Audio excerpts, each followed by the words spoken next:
नमस्कार दोस्तों आज मैं बहुत ही मज़ेदार नाच गीत सुनाऊंगी। तो प्लीज़ वीडियो में लास्ट तक बने रहिएगा और गीत का आनंद लीजिएगा। और यदि हाँ चैनल पर पहली बार आए हैं तो प्लीज़ हमारे चैनल को सब्सक्राइब कर लीजिएगा और वीडियो को लाइक ज़रूर कर दीजिएगा।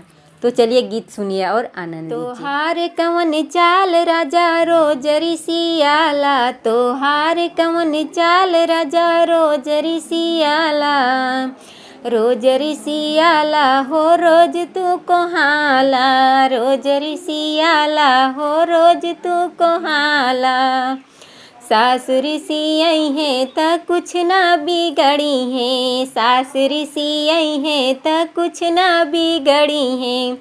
बहुत करी है ऊ लइका ना खेलई है, बहुत करी है ऊ लइका ना खेलई है। तुहार कवन चाल राजा रोजरी सियाला, तुहार कवन चाल राजा रोजरी सियाला, रोजरी सियाला हो रोज तू कोहाला, रोजरी सियाला हो रोज तू कोहाला। तुहार कवन चाल राजा रोजरी सियाला, तुहार कवन चाल राजा रोजरी सियाला। जेठान ऋषियई है त कुछ ना बिगड़ी है, जेठान ऋषियई है त कुछ ना बिगड़ी है। बहुत करी है रोटी अलगा बनई है, बहुत करी है रोटी अलगा बनई है।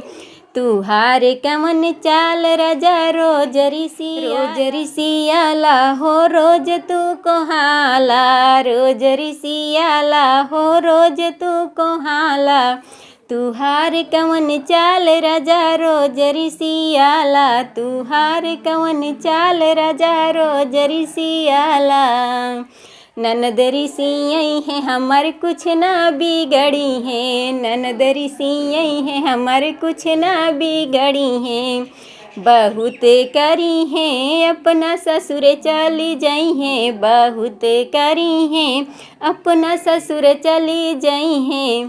तोहार कवन चाल राजा रोजरी सियाला, तोहार कवन चाल राजा रोजरी सियाला, रोजरी सियाला हो रोज तू कोहाला, रोजरी सियाला हो रोज तू कोहाला।